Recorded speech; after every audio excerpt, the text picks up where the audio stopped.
At 9 months, your baby may be taking a more active role in your household. They know what they want, and they're learning how to get it, like pointing at or crawling towards things that interest them. And while this independence is exciting, it can come with new challenges, like exploring new and dangerous situations or crying every time you leave them. Separation and stranger anxiety.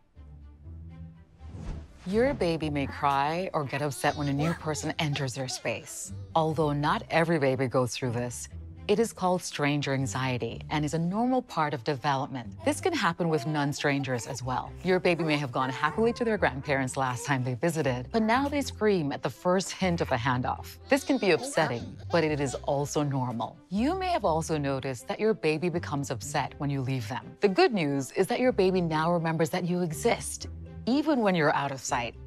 But the bad news is that they're worried about when you will come back. Separation anxiety is part of their process of working this out. Stranger and separation anxiety tend to begin at 8 to 10 months and often reappear later in childhood.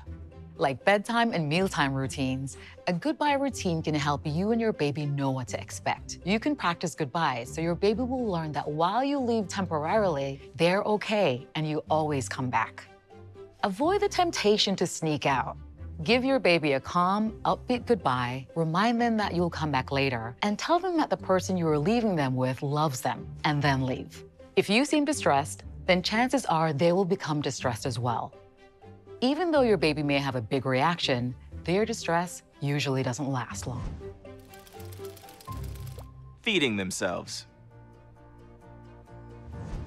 Certainly extremely messy. We changed an outfit literally every single feeding. It's all over. It's all over. Yeah. When they're learning to feed themselves, it can be hard, but try to have patience. Babies start by using their whole hand to palm a piece of food, which we call raking. By 9 months, they're probably on their way to developing a pincer grasp, which gives them more control. This ability to hold an item between their index finger and their thumb will in time let your baby do all sorts of things for themselves, like picking up cereal or learning to write. Feeding themselves also lets them practice hand-eye coordination and exercise all the small muscles in their hands. As your baby's probably starting to eat chunkier foods and bigger pieces, it's a good time to talk about choking hazards. There are some foods that you need to totally avoid at this age, but for other foods, choking risk is about size, shape, and texture. Food should be soft enough that you could easily smush them between your fingers to make sure they're not a choking hazard.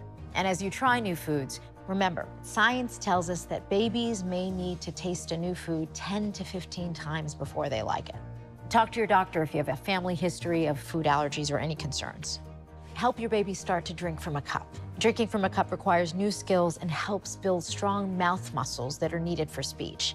Feeding time is not just about eating. They're learning about communication too, as they point, nod, and reach, and you respond. We all ate together, so she could see, like, it's a family thing. We talked, we ate. Sleep. Daytime sleep continues to be important to good nighttime sleep.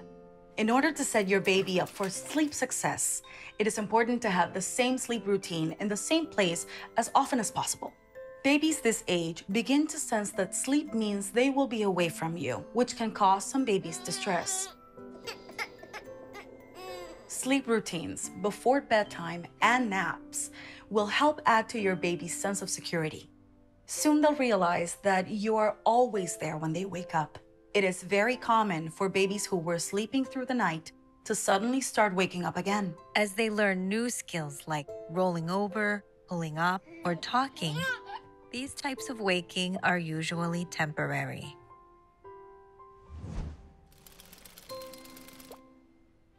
Sharing feelings. I have no problem telling my kids, you know what, mommy's a little frustrated because you were not making the right choice. That was one of the hardest things to accomplish, learning to label my own feelings so I could help my child. Talking about feelings, yours, your baby's, and other people's, is a great habit to begin now. Labeling your own emotions helps your child learn how people think and feel. I noticed, like, when I label my own emotions, even though I started doing it for her sake, it just makes me much more aware of what I'm feeling in the moment. Yeah, it also helps me to know how she is feeling in the moment, and then helps us be able to get through potentially stressful situations. 9 months is so fun because I'm starting to understand what she likes and what she doesn't like. She's starting to reach out and point for things. Before this age, your baby may have looked at your pointing finger, not at the object you were pointing to.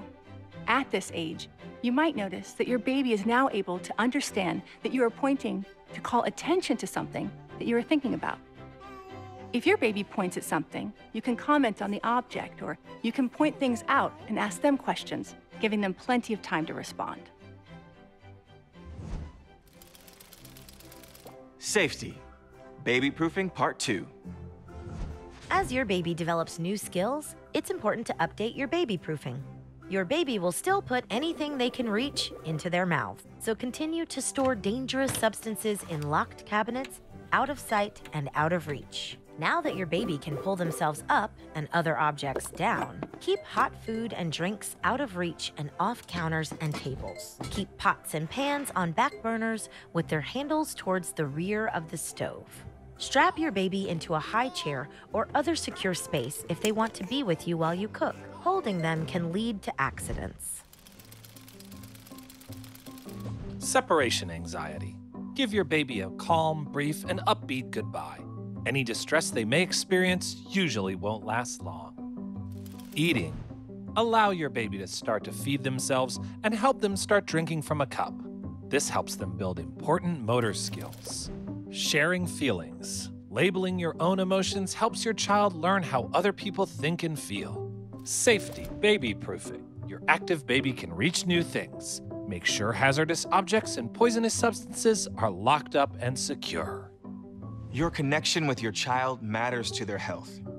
The strength of your relationship shapes the way your child sees and experiences the world and helps them deal with the challenges we all face. If you have any questions about ways to support and connect with your child, be sure to ask during your visit.